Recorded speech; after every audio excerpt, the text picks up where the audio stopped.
I got to figure out a way to put different music on there that's not copyrighted because I think you got like 15 or 10 seconds of free music that's copyrighted. Okay. And this countdown music sounds like something you listen to when you're on hold. Yep. Yeah. So we got to figure out some new content, new music here, countdown music. Welcome everybody to another exciting episode of Under the Dome. I'm your host, Alan Ulrich, here with the well-rested and slightly waterlogged still, Bob Rose. How you doing tonight, Bob? Poverty-stricken, but that's another story for another time. Perhaps in a reveal all article. But other than that, we enjoyed our trip. Thank you, to Shireen DeWalt, the co-founder of Get Checked or Check Out, who we've been promoting this cruise for.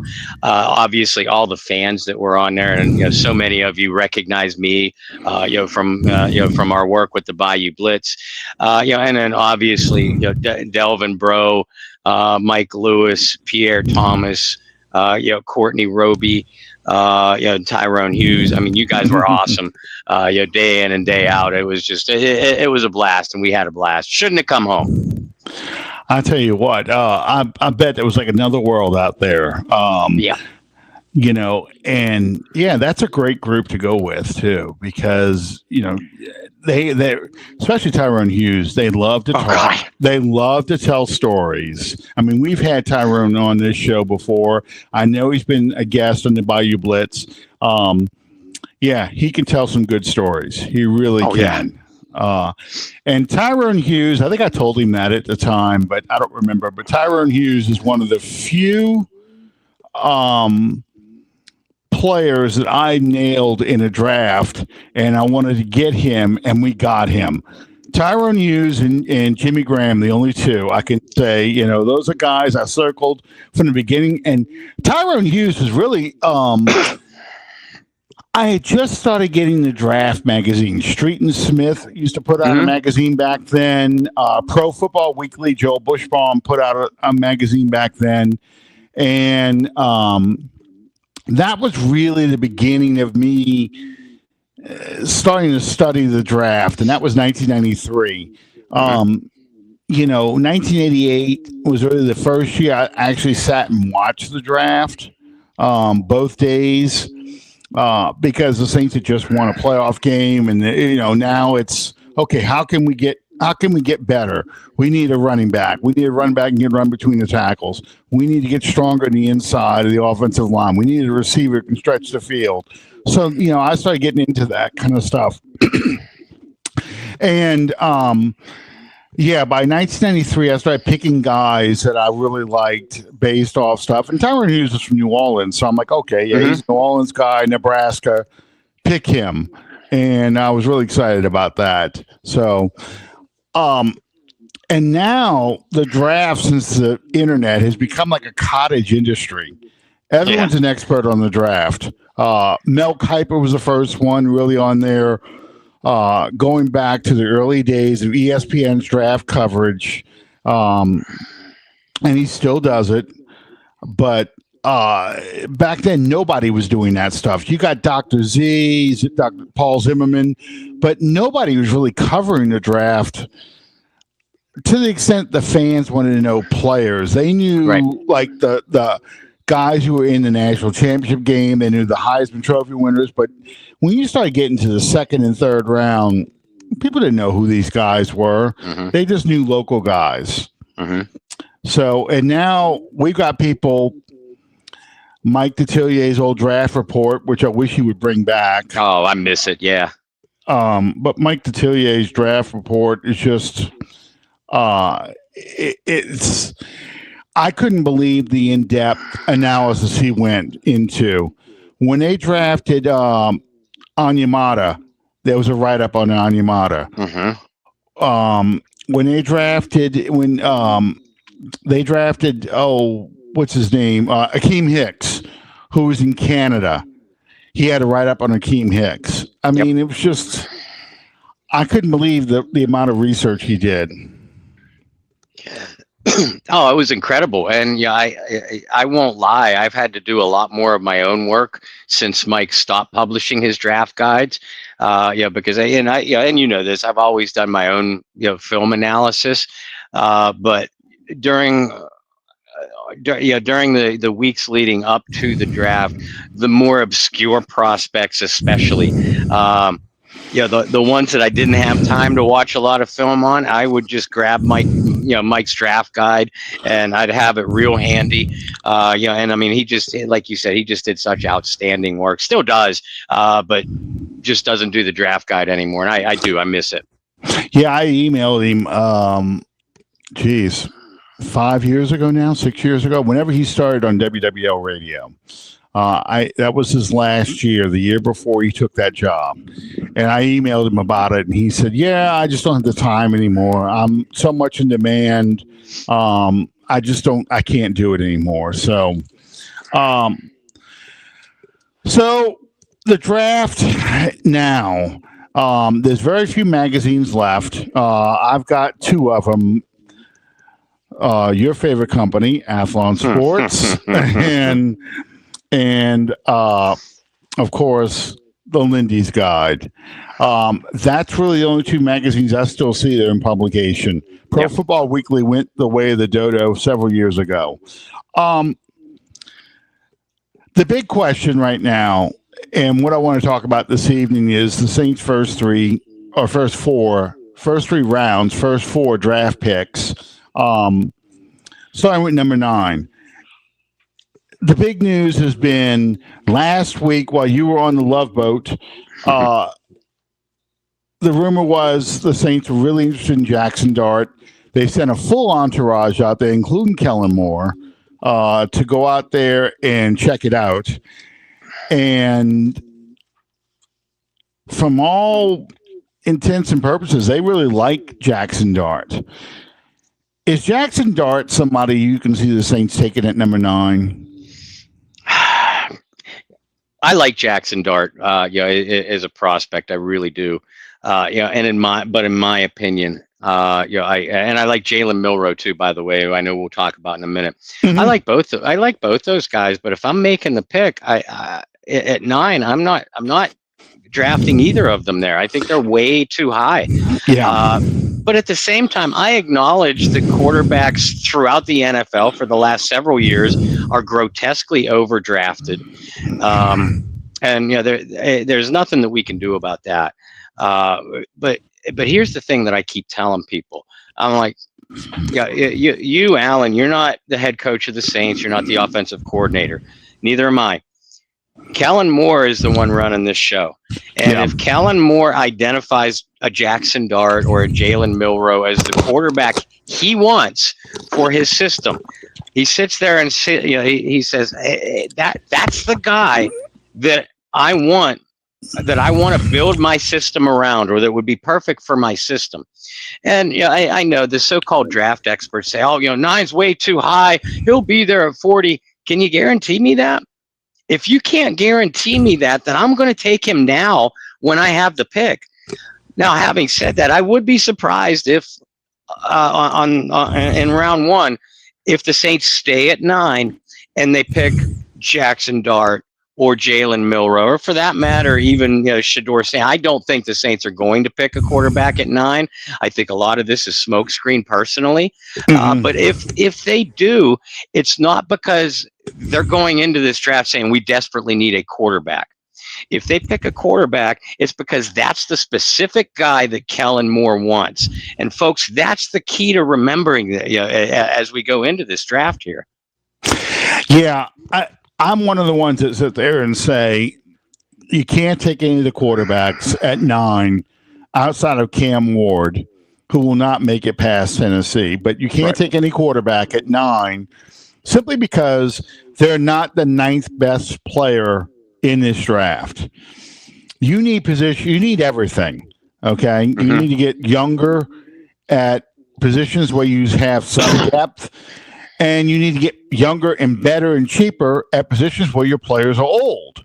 So I can't justify taking any of these quarterbacks at 9 simply because I think Genty's better. McMillan is better. Warren is better. Walker, Williams, Campbell. Those are all those positions are positions of need, and they're better players than Jaxon Dart, Jalen Milroe, who I do like, but they're better players than that. If I feel like that quarterback is the guy I want, then I'm doing what I keep beating this drum because it's the year I want to do it. I'm trading down. Yes. Because I know that outside of the Steelers at 21, all those other teams behind me are pretty set at quarterback and aren't going to take a quarterback. The Rams being the only other exception, and they're at 23. So if I drop to, say, 12 with the Dallas Cowboys or 15 doing a trade with Atlanta, which is a risky thing, I know, because you're letting Atlanta get the player they want. But I'm also playing a numbers game. I'm going, okay, I moved to 15. I can still get the guy I want probably. And I pick up a second round pick because that's about how much that's worth. So now I'm picking at 40 and 46 in the second round. I've turned 4 picks into 5 just by moving down, 6 notches? So I'm playing those games in my head, and I can still get my quarterback. I might take him at 15. I might take him at 18. I might take him at 20 if I want to trade with Sean Payton, who Sean Payton is itching to. It's like like my dad used to say, money's burning a hole in his pocket. Draft picks burn a hole in his pocket. He's going to want to trade up to get somebody. So, that's how I'm looking at it. I'm looking at it as I can get Dart anywhere from 24 to 40. I probably can get him around there. The only teams I have to worry about are probably the Giants and maybe the Browns. Because in the top of the second round, they may take their quarterback there if they don't take Shedeur Sanders early. And I don't think the Giants will. I think the Giants are going. Well, I mean, the Browns I think are going to take Abdul Carter, but I don't think the Giants. I think the Giants. They may take a quarterback in the first round, but they may try and get the running back, the receiver, and just try and win with the quarterbacks they've got on the roster right now, because their coach and GM are both in a hot seat. Yeah. And they're not going to want to spend it on a developmental quarterback like a Jaxon Dart or Jalen Milroe. And I don't disagree with that at all. And I know what I just said about if Jaxon Dart or Jalen Milroe or any of those guys are your guy, you don't want to risk sitting there and waiting for them to drop at 40. You might have him at 40 on your draft board, but again, someone else, and you just mentioned all the teams to watch, ahead of you in the first round. Cleveland, the Giants, the Raiders, the Jets. If none of them pick Shedeur Sanders or Jaxon Dart ahead of you, then they're the teams to watch in the back half of the first round, because, like you said, and again, we're just playing GM here.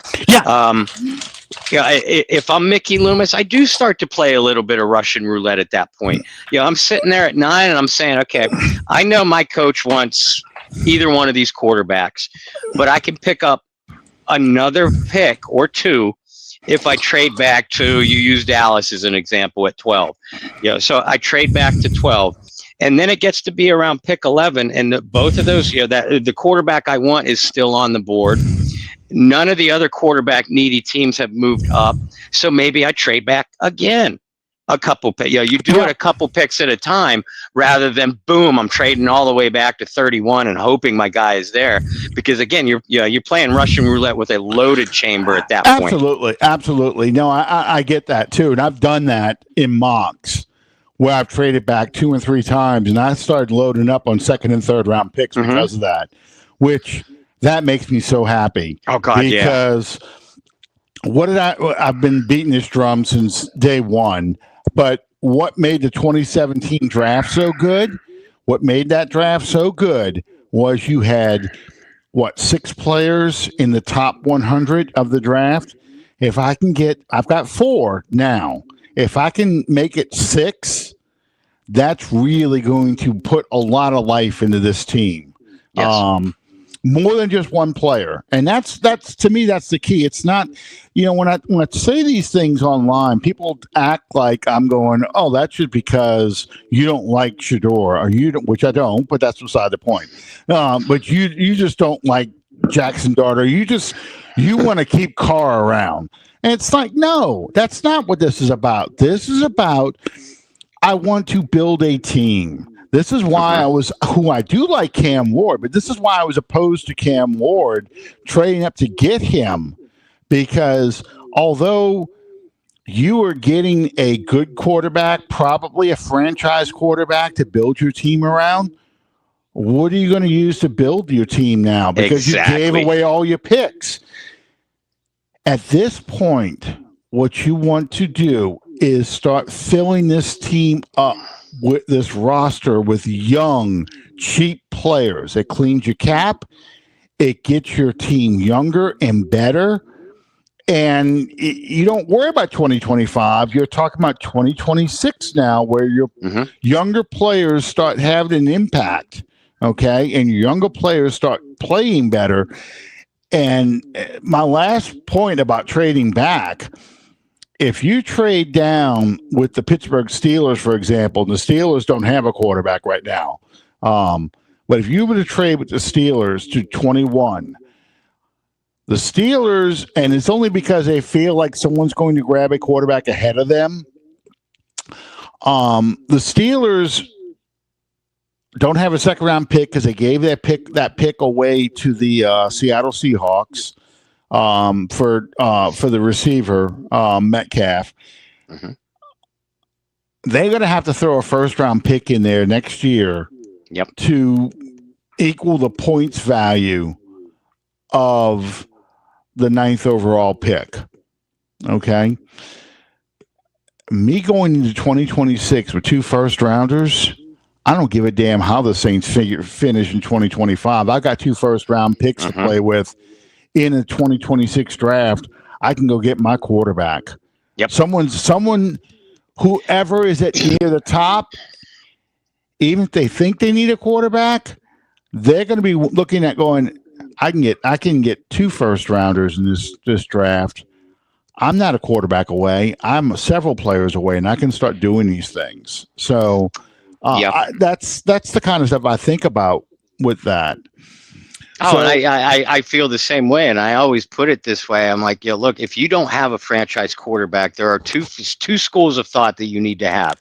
One, that you're going to risk everything to go get a franchise quarterback. But if you do that, you need to be smart about it. It only makes sense to do that if you have young talent around him in place already. If you don't, then the second school of thought is you build your other positions until you can position yourself to get a franchise quarterback. And the latter school of thought is exactly what you're talking about. Say the Pittsburgh Steelers want a Jaxon Dart or a Shedeur Sanders, whoever is there at 9, at quarterback that they want. The Saints, I like him or hate him, Derek Carr is going to be your quarterback in 2025, whether they draft one or somebody or not this year. So, in that instance, you can accept, the Steelers' obviously current first round choice, which is 20, 21, something like that. Take a 3rd or a 4th round pick from them this year, and the first rounder next year. And then boom, you have you still have positioned yourself to get not one, but two potential contributors this year. And you've given yourself the ammo to go get that franchise quarterback in 2026. And Drew Allar. But anyway, that's I'm sorry, that was a slip. Drew Allar, number one. But yeah, because that would be my guy. If the Saints didn't take a quarterback at all, that would be my target for next year is Drew Allar out of Penn State. He's a big kid. I think him staying in college an extra year will make him a better player. Yes. He's got the arm strength. He's a prototypical size quarterback. He's not a running quarterback, but he can move. Mm-hmm. Not quite like that guy back there, Archie Manning, but he can move still. I like everything about Drew's game. I really, really do. I think he would have been a first round top 5 pick in this year's class. I think we wouldn't even be talking about Shedeur. It would be between Cam and Drew had he come out this year. And Shedeur would be one of these guys that you're going, okay, is he a first round quarterback or is he a second round quarterback? Kind of like what Jaxon Dart is. Mm-hmm. And that's where I want to go next is so Shedeur Sanders. Dion is out there kind of stirring the pot, talking his son up. Let's pretend to be shocked. Yeah, I know. And well, this is part of the reason why I don't want him on this team, because I don't need to have him on social media and on ESPN or whoever is going to put a microphone in front of him, second guessing everything Kellen Moore does with his boy and what he's screwing up his boy and all these other things. I don't need that. Nope. I really don't want to. I don't need to hear that. That was my huge problem, Michael Thomas, when he was on social media his last year with the Saints, because all that does is, and it's not that I'm not saying whether he's right or wrong. I'm just saying all that does is it fuels divisiveness in the fan base. You leave that stuff in-house and just leave it alone. Because you don't need to hear of a fractured locker room out on social media. You don't need to have Deion Sanders sitting there criticizing everything Kellen Moore does because the Saints aren't talented enough. Mm-hmm. Because all that's going to do is fuel the Mickey Loomis hatred, which doesn't need any more fuel. But it's going to be like, yeah, when I can hear Deion Sanders saying right now, yeah, they put my boy out there. They didn't give him much talent, and they expect him to be a miracle worker. They should have drafted more offensive players. They need to build an offensive line. They're not protecting him, and the fans are going to get on my son, but it's not his fault. He's trying the best he can with the limited stuff he's got.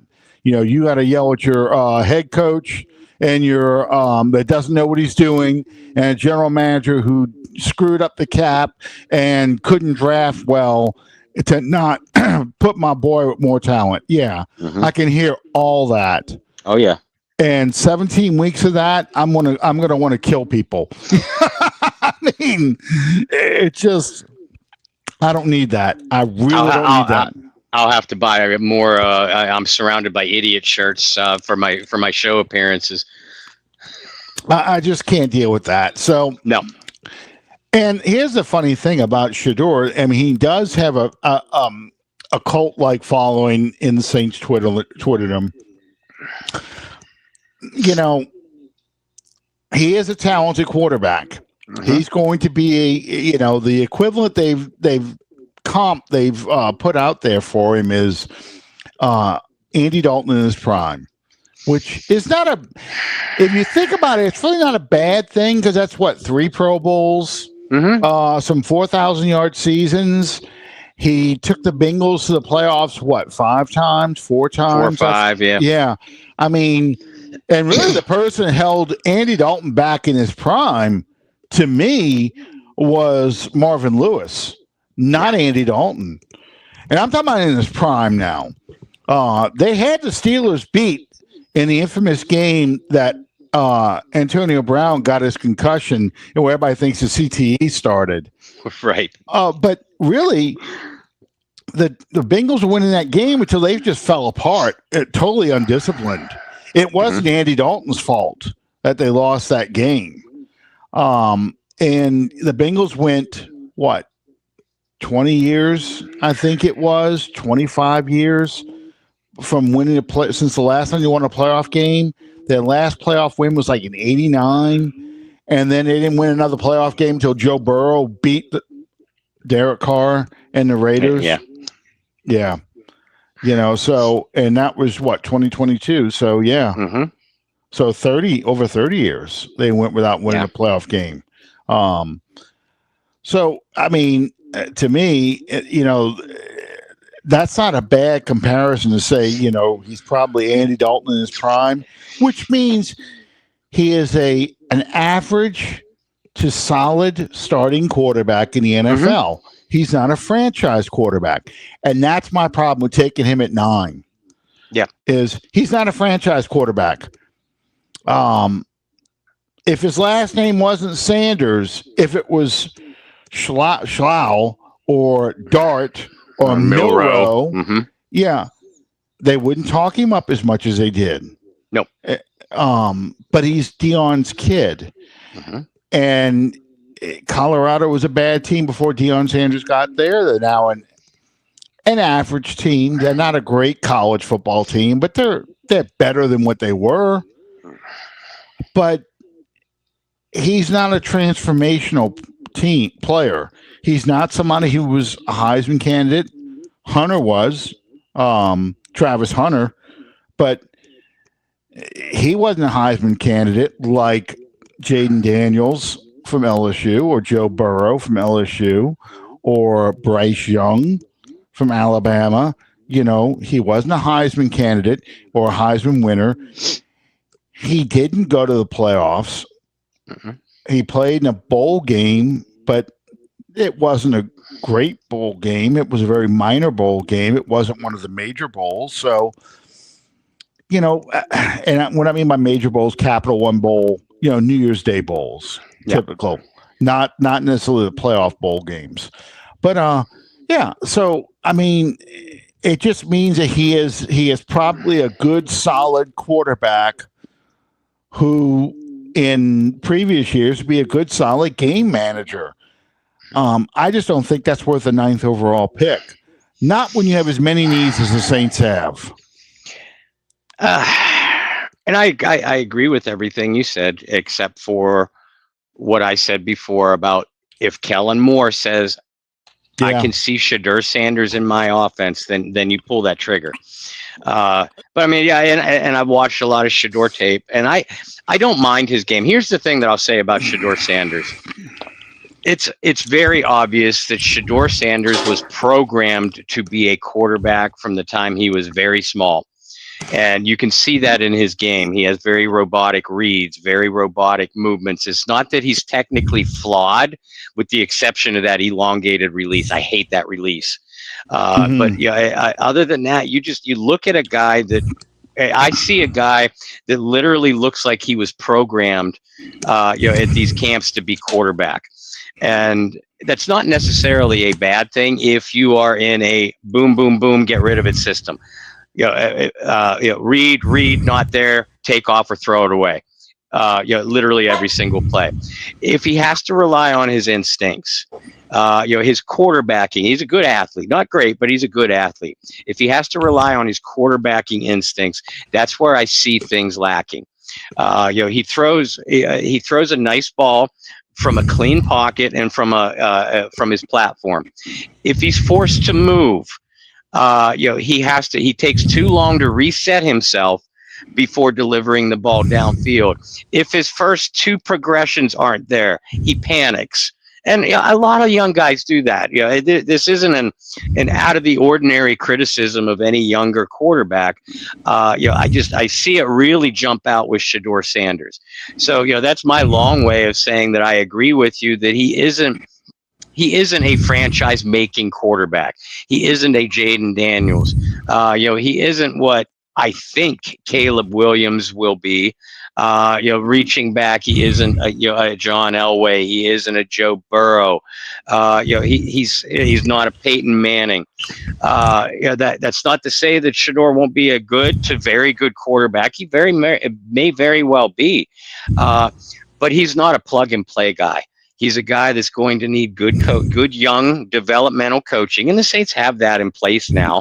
Which for that reason alone, I wouldn't necessarily be mad at a Shedeur pick. I'd be furious if they traded up to get him. But if they stayed put and he fell at 9 and they drafted him, I'm not going to be throwing stuff around my my living room or dropping F-bombs on our live broadcast, because I understand the selection. But the Shedeur cult, don't expect him to play right away, and when he does, expect some major growing pains, because I see a quarterback. If my choice came down to who I had to play tomorrow in my system, Jaxon Dart, Jalen Milroe, or Shedeur Sanders, I am picking Dart or Milroe in a heartbeat over Sanders. I think they are more ready to play in the NFL right now. Sanders' ceiling might be higher, although personally I think Milroe has the highest ceiling of the three. But yeah, I watch all their games, and the same complaints I just had about Shedeur Sanders, I could say very similarly about Jaxon Dart and the Lane Kiffin system, which I know you hate. God, do I? Unless you're an NFL team that runs Lane Kiffin's system, it's going to take a while for Jaxon Dart to be pro ready too. That's in large part, and not that I want to speak for you, but that's in large part why I think neither one of us view any of those three quarterbacks as a first round, let alone top half of the first round selection.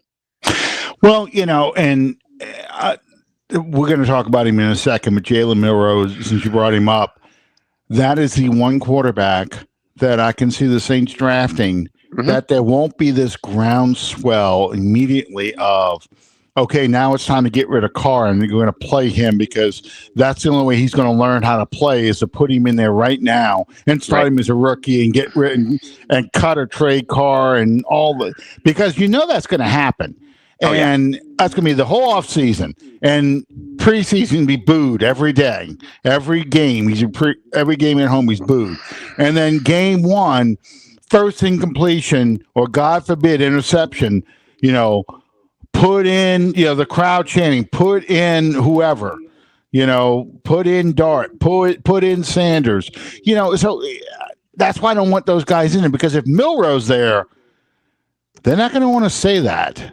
Because the one thing I get told over and over and over again about Milroe is he's not an NFL quarterback. Boy, if you like Taysom Hill, you're going to love Jalen Milroe. Well, I do like Taysom Hill, but that's beside the point. They're two different kind of quarterbacks. Right. First off, Milroe's a lot younger. He's got much better arm strength, and he is a more polished quarterback coming out of college than even Hill was before he went on his 4-year mission. Because Hill was beat up all 4 years at BYU, and he was purely a running quarterback there. The thing we said about Hill was, oh God, if we could have just got him earlier, we might be able to do something with him. Well, you're getting someone earlier right now. You're getting a Milroe that you will have the time to develop him, because you got 3 former NFL quarterbacks on this roster. This coaching staff. You can among those three guys, they should be able to figure out something that this guy does well. Yep. And work on the things he doesn't do well. You're talking about Shedeur Sanders. One of the things that bugs me about Shedeur Sanders is he has a tendency to drift back. Oh, yeah. When the It's the same exact thing I said about Kenny Pickett a couple years ago, if you recall. He doesn't step up. He drifts back. And that's a no-no in the NFL because those edge rushers are much too fast. Mm-hmm. You start drifting back, that sack that's going to be like a 7 or 10 yard sack is now going to be a 12 to 15 yard sack. So now you're going to be working 2nd and 25. Yep. You've just limited your play calling and you've killed that drive with one sack. I don't care how good of an arm you got by doing that. You've just limited what your coach can call as a play because they're just going to try and get back to the original line of scrimmage. And it's and not only that, and I said the exact same thing about Pickett 3 years ago. And I've seen it in Sanders too. When you drift away from pressure like that, you've eliminated a third of the field or 2/3 of the field.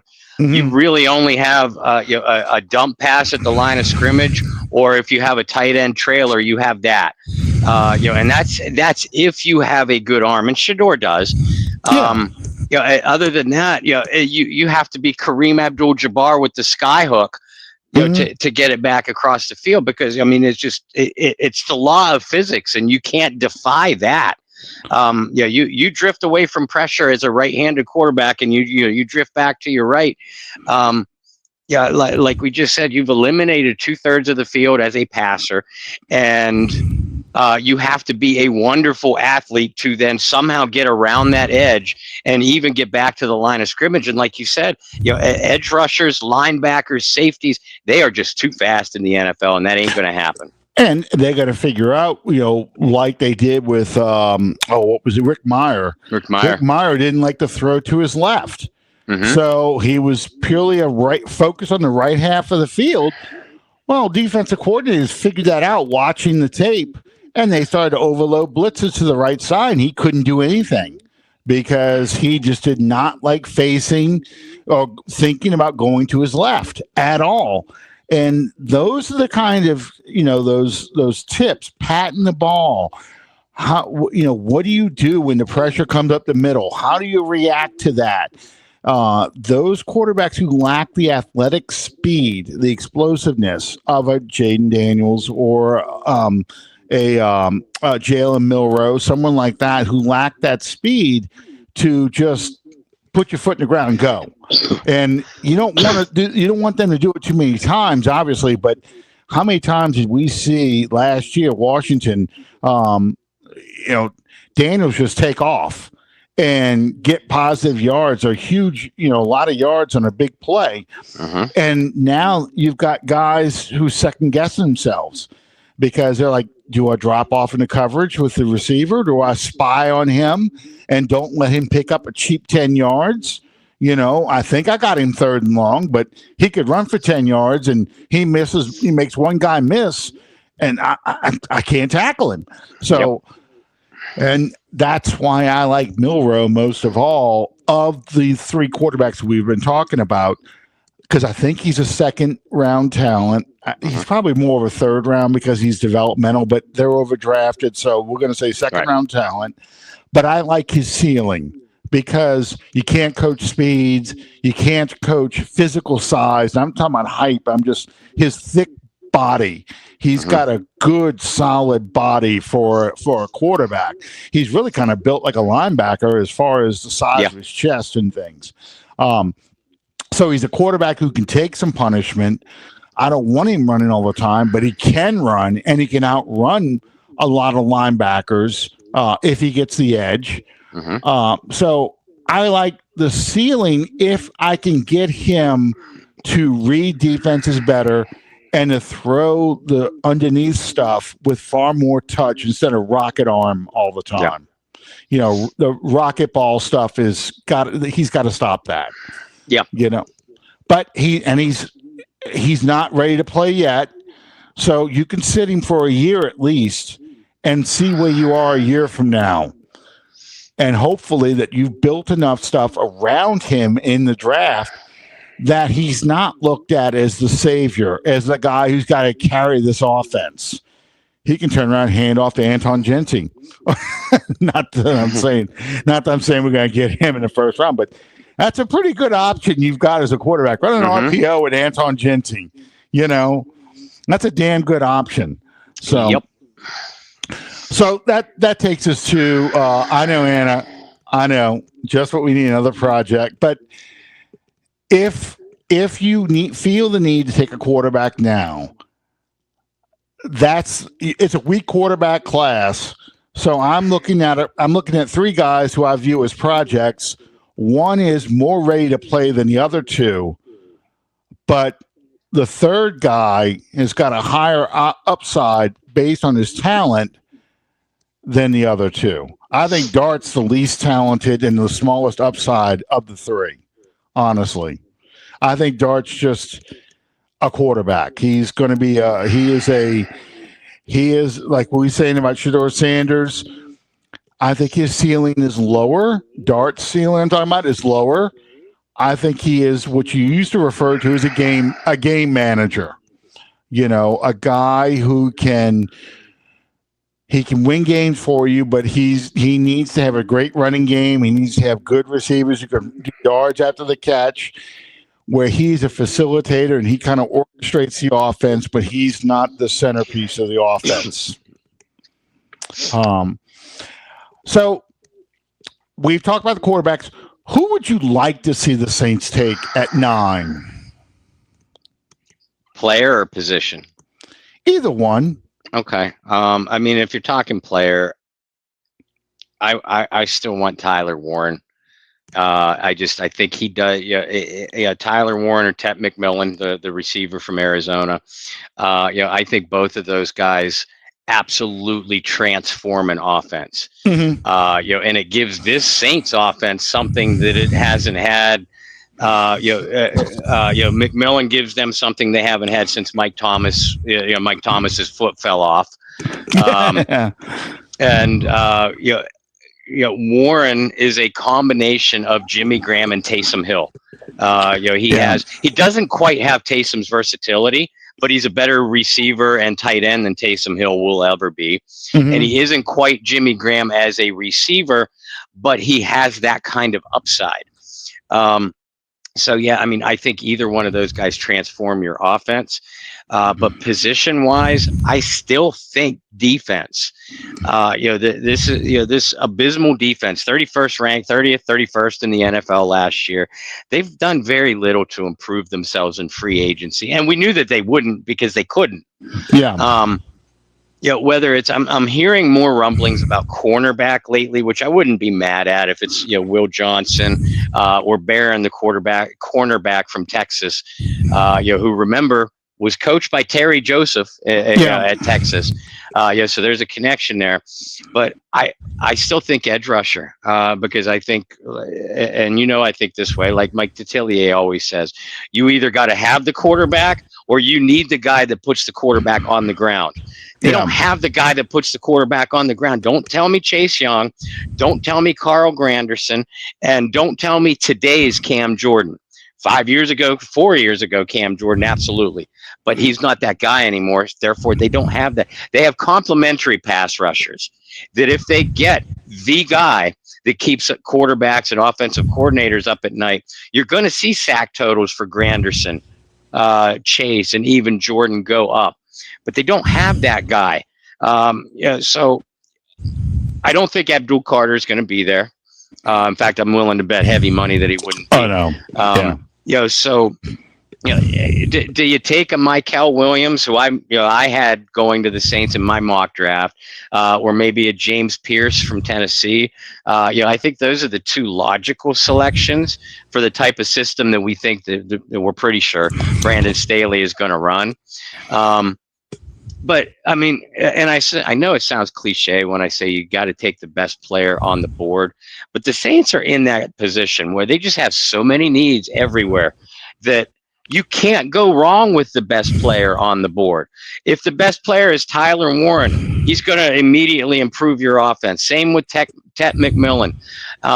If the best player is Will Campbell or Jade Barron, you have a potential shutdown cornerback to go along with Kool-Aid McKinstry, where you can go back to moving Alontae Taylor around. If it's Mykel Williams, if it's James Pierce, you have an edge rusher that hopefully is going to be that 12 to 13 sack a year guy. Individual players. I want Ty Warren, or I want Tet McMillan, but positionally, I think it's most logical, unless those edge rushers go quickly. I'd like to see edge rusher or even cornerback. Well, I definitely agree with you on edge rusher and cornerback. Jalen Walker was somebody else that you didn't mention, but I like him a lot at that point. I've done so many mock drafts. I've gotten to the point on one of them. I figured out the CPU. I know how the CPU thinks. So I know what I can do where I draft to make sure my guy is going to still be there when my pick comes up again. Because I know what team's going to take a certain player, because they've taken that player every single time. Yeah. So, that's what happens when you do this mock draft over and over and over again. You start figuring out these guys. So if I take an edge rusher at 9, the cornerbacks generally that are, according to the CPU that I deal with on the mocks, the typical cornerback that's available is Amos from Ole Miss. Amos and Benjamin Morrison from Notre Dame. I've found the same thing. Yeah, they're both available at 40. It always kills me because I want to get 2 players in the second round. Because that's where I think the meat of the draft is. I think that's where, we were talking about quarterbacks the whole time. If you're going to take a quarterback in the second round, that's where you need to take you need 2 picks, because you can get the quarterback and the cornerback together. Mm-hmm. But that's the hard part about it. And then here we go. Tyler Booker, Alfred Collins. Alfred Collins, for whatever reason, always falls to the 4th round. Mm-hmm. The bottom of the 3rd round is Walker from Kentucky. The huge defensive tackle. And one of the things, I know the only corner I like is the Michigan corner at 9. But the other thing that keeps falling to me in these mock drafts is the unexpected guy who takes the tumble. Sometimes it's Sanders. Sometimes it's Tet. A lot of times it's Ashton Jeanty falls to me. He gets past the Raiders. He gets past the Jets. So what do you do at 9 if Jeanty's looking at you? Warren is still there. Now, the cornerback is gone. But, you may have Jeanty, Warren, and all 3 of the edge rushers, not Abdul Carter, because he always disappears in the top 5. He always goes to Cleveland. What do you? Jeanty's the highest rated player on the board. Do you take Jeanty, or do you look at the depth of this running back class and go, you know what? I can get a guy without much drop off in the 3rd or 4th round. I do like the depth of this running back class a lot, actually. But Jeanty, and we talked about Tyler Warren, and we talked about Tet McMillan. Jeanty would greatly boost this offense too. Oh my God, would he? Just imagine him and Alvin Kamara on the field at the same time. You're able to now, move Kamara around like you did when Mark Ingram was in his prime, and that does so much to a defense. So I wouldn't be mad if they picked Jeanty. I would prefer that they answer that phone call from Jerry Jones, who's looking for the next Ezekiel Elliott. Yes. Because I can get Dallas's first and third round pick generally out of that. Sometimes I throw some crap in there. I can squeeze a second round pick out of Dallas, which is great because I'm picking at 40 and 42, and I'm very happy about that. But I like this is a guy I usually pick in the fourth and fifth round, fourth round. Damien Martinez out of Miami. Calvin, I love Martinez. He's one of my favorite backs in this draft. I wrote hopefully you read it. I wrote a profile on him about 2 weeks ago. I love Damien Martinez too. Yeah, so if Genty is there, and I'm with you, Calvin. That's why I asked this question of Bob. If Genty is there, I'm starting to field phone calls to see who wants him and how far back I would have to drop, and what would I get for you to trade up to get him. Tet, same thing with Tet. Initially, I would start taking some phone calls just to see what I can get for that pick. How far would I have to drop? But I don't have to take a deal because I would call Jerry Jones up to trade spots with him to get more picks out of Dallas for Genty, Anna. But yeah, Tet, though, I would feel like, okay, if I don't really love the deal, I can still take him, and it's not a bad move for me. Which brings up the other thing that came up last week. So somebody dug up an old story and pretended like it was the current Tet. They found out as a freshman, he had this interview where he says, you know what? I don't like to watch film. It bores me. I don't like to do these things. I mean, he's 17, 18 years old in this clip. How much weight do you give this? I mean, I think that story came out just so they could torpedo his draft stock and have him drop. How much weight I put 0 weight into it. Mainly because those are the type of questions that I'm asking him at the combine and at his pro day and that interviews. Now, if he's still saying that, or it appears in his game like he is not doing that, watching film, then those are red flags. But God, if anything that any of us said or did at 17 or 18 years old was held against us, we'd all be in prison. Oh yeah. I put 0 stock into that. Absolutely. Well, Calvin, I do like Jaden Higgins a lot. But I could just see the headline written the day if Tet's Saints pick and he scores 2 touchdowns in a game, the headline's going to say the Tet offensive. They got. I mean, it's just given to you. I mean, you can't get over that. You give too much credit to most of the writing public now. I know. You would use that. I would use that. Detillier would use that. Duncan would probably use that, and that's it. Everybody else would use the same cookie cutter headlines. Look, man, I've been teaching again, and everything's on computers now, and so sometimes these kids have to handwrite stuff in, and I am telling you, the penmanship is so bad. The ransom note for the Lindbergh baby was easier to read than some of the stuff I've seen. And me mentioning the Lindbergh baby right now, people are like, who the hell is that? Grabbing their phone and pulling that up. But go Google the Lindbergh baby ransom note. And you get a good idea what this penmanship looked like. The hockey goalie from for the Flyers, right? Yeah, that's it. That's who it is. Yeah. Yes, I have looked at that guy. Oh, wait, I'm sorry. Let me pull up this one. I have looked at Dante Thornton Jr. out of Tennessee. He is a late round pick, and we'll probably talk a lot more about him on the draft show because I hope I'm invited again. I'm kind of speaking out of turn here, but I'd like to be invited for that.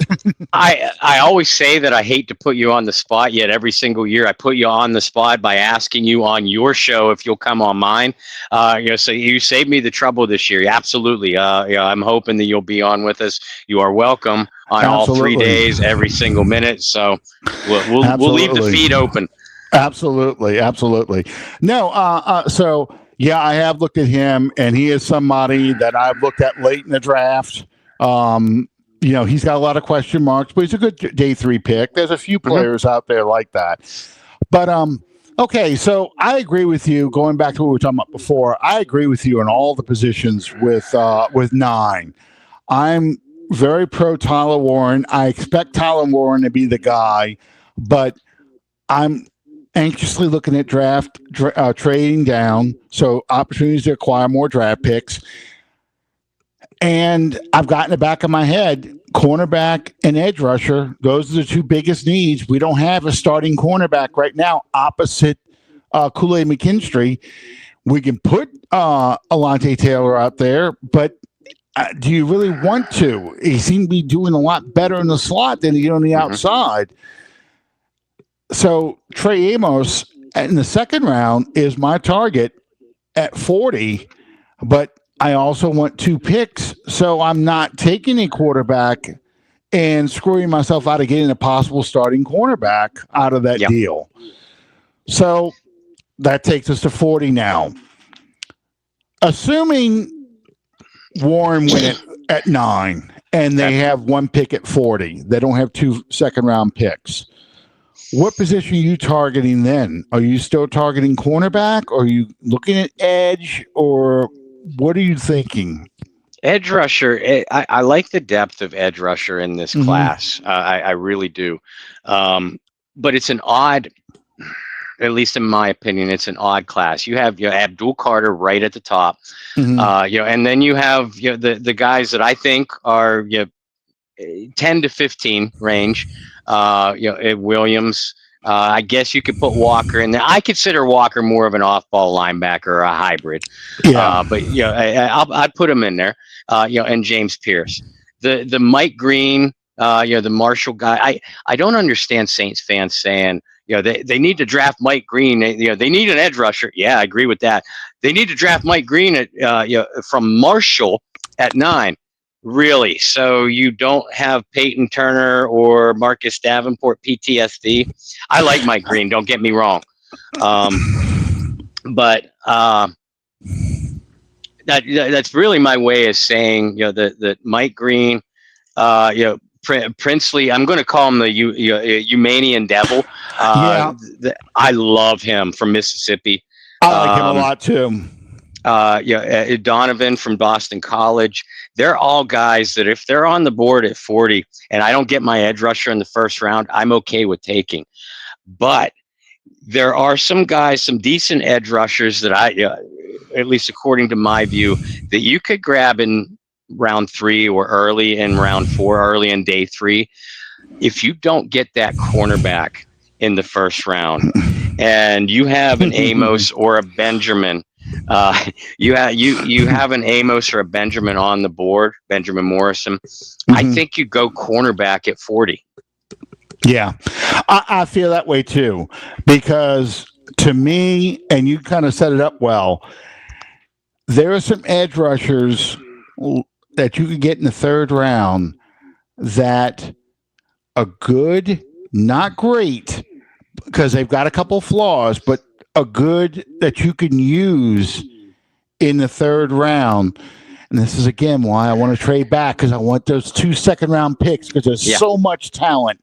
I think the meat of this draft is the second and early part of the 3rd round. Yes. I really, really do. The bottom half of the 1st round, some good players, but, man, that 2nd and 3rd round, it's full of great players who could really help your team. So, a lot of the guys that Calvin keeps bringing up, the defensive tackles, for example, because this defense was so bad at stopping the run, and they're going to go to a 3-4 kind of scheme, getting that big space eater, that can just tie up blocks to free those linebackers and to free guys in, Collins in Texas, Walker at Kentucky, the kid from Ole Miss. There's so many big space eaters. Hell, the kid from Ohio State isn't bad. No. The nose tackle, and that's somebody who's a 3rd round pick, more or less. You get those kind of guys in there. Now you can start playing with. Okay, you know what? I can get an off-ball linebacker who is probably able to blitz cleanly because I've got a big wall of a man who is tying up those middle blocks and open up that B gap and maybe even open up that A gap if he can turn them right. And I can get clean and meet the ball carrier just like Ray Lewis used to do, meet the ball carrier at the handoff point.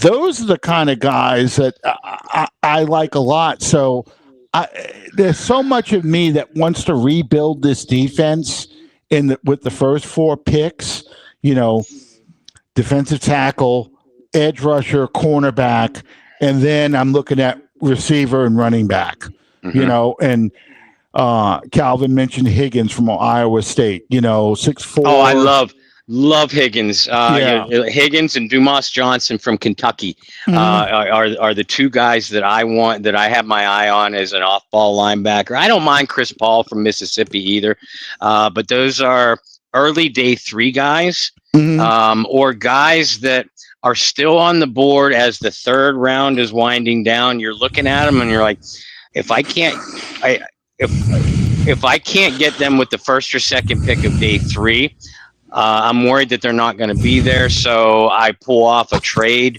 to get one of those last picks of the 3rd round to grab that guy, because. Like you said, Demario Davis still a very good football player. A, he's not getting any younger, and B, and I've said this many times, they don't have enough. How are you going to fill out the linebackers for a 3-4 front? You're not going to do it. You don't have the players right now. Right. And that's why it kills me to not trade down. Because that's where I get my extra picks, and I want to trade down for more 2nd and 3rd round picks, and I don't give a shit how far back I'd go if I can get more 2nd and 3rd round picks because it's volume I want. I want lots of good players. I don't need to have – I want to have an elite player, obviously, in the 1st round, but if I can get all pros and Pro Bowl players – I don't have to have offensive and defensive rookie of the year. If I can get offensive and defensive, if I can just get defensive, good, solid players to rebuild this defense, I can survive the growing pains of an offense with a new quarterback next year and all that stuff because I have an elite level defense that I've built because I've got a new scheme. I've got corners that are going to play more zone than man, but I got a front 7 that can shut down the run and chase your quarterback and put a lot of heat on your quarterback. That's to me, that's the key to turning this team around. Yes. They're not a quarterback away; they're a defense away. Really. Yeah. So it's tough. Because I can't pass up a Genty. I can't pass up a Warren. I can't pass up a Tet, although Tet's probably the easiest one of the 3 I just mentioned to pass on. Really? To me, Genty is the easiest one to pass up on because the depth at running back that we talked about, and Genty's a great player, but the depth at running back, and you do have Alvin Kamara. Tet is that big-bodied wideout that they just flat out don't have on the roster right now. Right. But that's why I'm looking at the kid from Iowa State. He's not as explosive as Tet. He's not as dynamic. Tet's probably I hate this comparison, but he's probably a Mike Evans level receiver. with his capability, and he can help out. You're talking about a guy with multiple 1,000-yard seasons, and that bullshit they got this past year, but 1,000-yard seasons every year. But yeah, Genty's hard for me to pass up because I feel like Genty is just one of those kind of backs that's is generational back. I could be wrong. I worry about the amount of carries he's had in his college career, but it's hard. It really is hard because the Saints have lacked a tough inside runner since the prime Mark Ingram 2018. And we saw how much more effective Alvin Kamara was with a prime Mark Ingram. Kamara fixes so many things if he doesn't have to run up the middle all the time. So the last thing I want to bring up, because Calvin brought up the 465-pound Florida guy, I don't know if that's a good idea in New Orleans, but, I've already lived through the Ironhead experience. Offensive lineman, are you willing to take, say, a Booker in the first round, or maybe the Georgia offensive lineman guards in the second round? Because we need a guard. Yeah. And how about offensive tackles? Are you willing to look at offensive tackles in the first 2 rounds? Believe it or not, I look at them, sure. But offensive tackle is actually one of those positions that I would be okay if the Saints just left alone. Fuaga looks like a perennial Pro Bowler, and we saw the best football out of Trevor Penning's career, last year. Penning is not a Pro Bowler.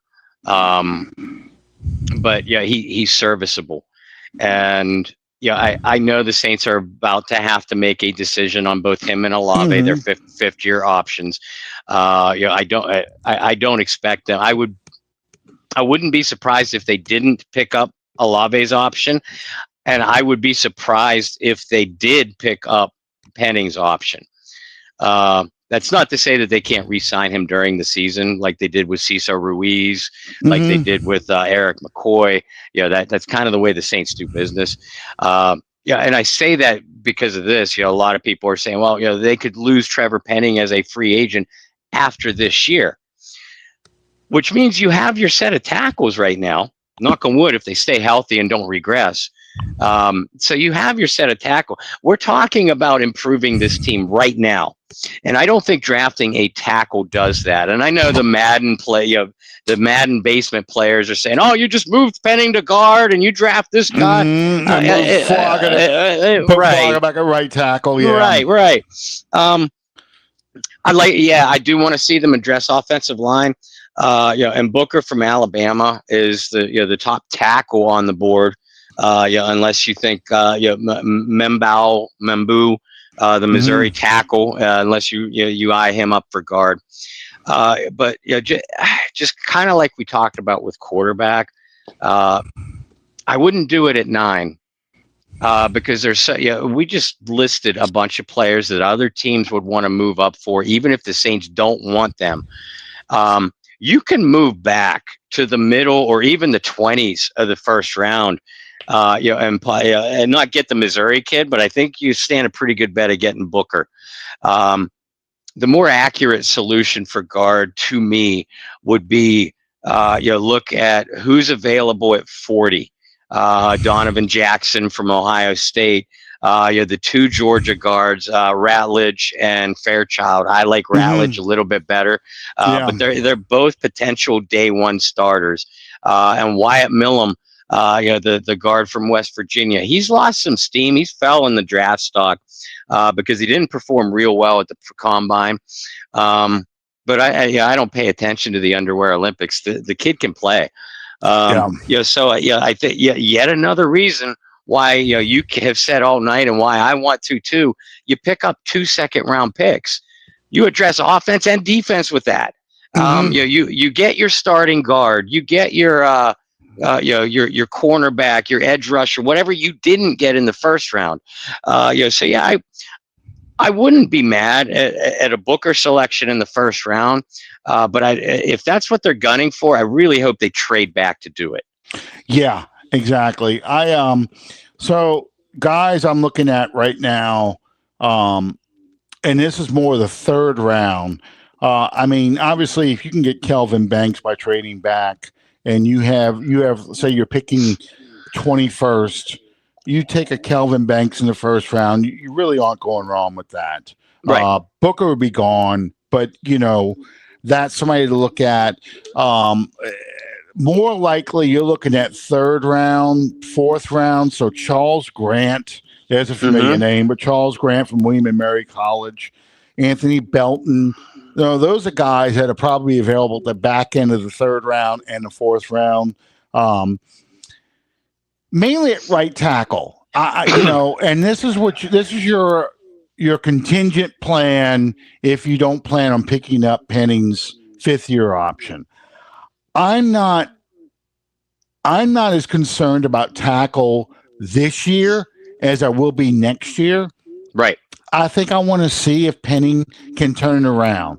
Guard is far more important.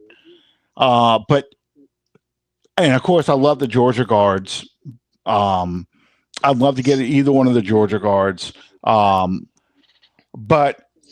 I my thing would be, okay, let's look at guards that'll probably be available in the third round. Gray Zabel is somebody whose name pops up. Sometimes they fall late in the second. Most time he's in the third round because he comes from North Dakota State. Boy, it sounds like such a Saints pick.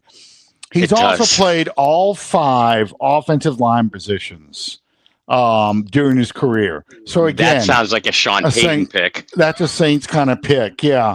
But I think he'll work best at guard. He's 6'6", about 305, 23 years old. He's not a guy who's ready to plug and play week 1 his rookie year, but I think he's got a higher ceiling or he is what they thought they were going to get out of Salvadori and some of these other guards they've drafted. So, I don't think they fool with that guy at all, honestly. No, I don't think they touch him. Yeah. If anything, I think safety is probably the least important, and I still think they need young safeties. But I think safety right now, as far as the Saints are concerned, as their critical needs, safety is going to be day 3. Mm-hmm. You might see him take that Alabama safety late, in the 6th round, if he falls that far. Jalen Reed from Penn State's a kid I love. Great range. Lathan Ransom from Ohio State. He had a real rocky 2023-24 campaign. Bounced back nicely this year, but I still think he's a day 3 pick. And Andrew Makuba. Makuba, because of his size, is probably a day 3 pick. Played at Texas. Terry Joseph. Yeah. The guy, safety, I've looked at plenty of times. Late in the draft. Let's see, where is he? Well, of course, Malaki Moore, who I just mentioned a minute ago. Sebastian Castro, from Iowa. He's only 5'11", but he is somebody. He pops up in the 5th and the 6th round. He's really a single high safety guy, which they kind of need both. They need a guy in a box and a guy single high safety, but he fits that single high safety guy. Kind of. It's going to be tough with him to really figure out where he goes. But Dante Trader from Maryland's another guy. The problem is a lot of 5'11" guys out there. Yeah. There's not a whole lot of 6 foot or taller. And then if they are 6 foot, like 6'3", Malik Verdon from Iowa State, he's slow and he's injured a lot. Yeah. So you're like, okay, do I take a slow guy? What do I do? I'll tell you, the guy who I would have loved, and I had him, he was one of my draft loves, and I had him in the 2nd round of my mock draft about 2 days before they signed Justin Reed, was Xavier Watts from Notre Dame. Mm-hmm. But I think you're right. Now that they signed Justin Reed, I don't think safety is as big a need for them. Yeah, I still think they grab a guy on day 3. I agree with you. Either a guy who they say that's a guy that can play down in the box, and unlike number 32 is willing to tackle, or that's a guy that can play a single high safety for me, and allow Justin Reed to move into the slot and allow Tyrann Mathieu to move into the slot. It's going to be a very scheme fit guy, as day 3 picks usually are. Yeah. I mean, I don't want to belittle that because, like we've been saying the whole night, they need everything, but you only have so many picks, and you're looking at the top. I'm talking about the top 5 picks they have: the first, second, and the 2 third rounders. You got to grab guys that you feel like they're either going to start this year or they will start next year, but they're guys that you're grooming to start. Yes. Day 3 guys, you're kind of more or less, let's see what shakes out. We're bringing in competition for our players that we have on roster. Let's see what shakes out of this. So, yeah, exactly, Calvin. Exactly.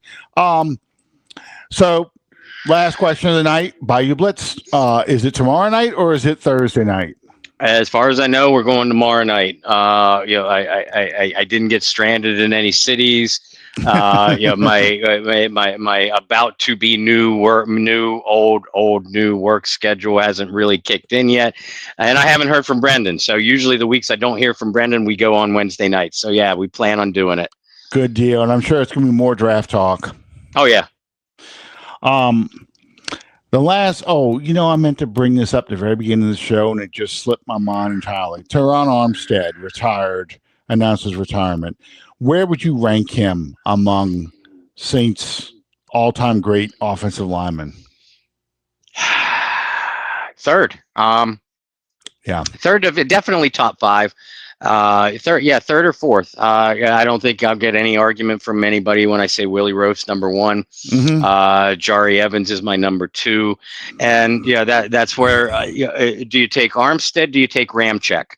I think in his prime, Ramczyk was a little bit better, a little bit more dependable injury wise. But man, Terron Armstead was really, really good. And I don't mean to disrespect the Dombrowskis and the Cups and the guys from previous Saints eras. And Kyle Turley too. I love Kyle Turley, but I think Terron Armstead, number 3 or number 4 for me all time. I mean, to me, he's the second best left tackle in Saints history. And what's amazing about him is that he never had a season where he was healthy for all 16 or 17 games, and he was still that good, but he was always injured. And some people bring that up, but for the most part, you're just like, but he was just too good. He was just that special. I've talked about this game plenty of times, but man, you go back to that 2017 game against the Washington Redskins when the Saints came back from behind. Ramczyk came out there on those 2 runs by Ingram and just cleared the field for that whole left side. So, Ingram had all day to run.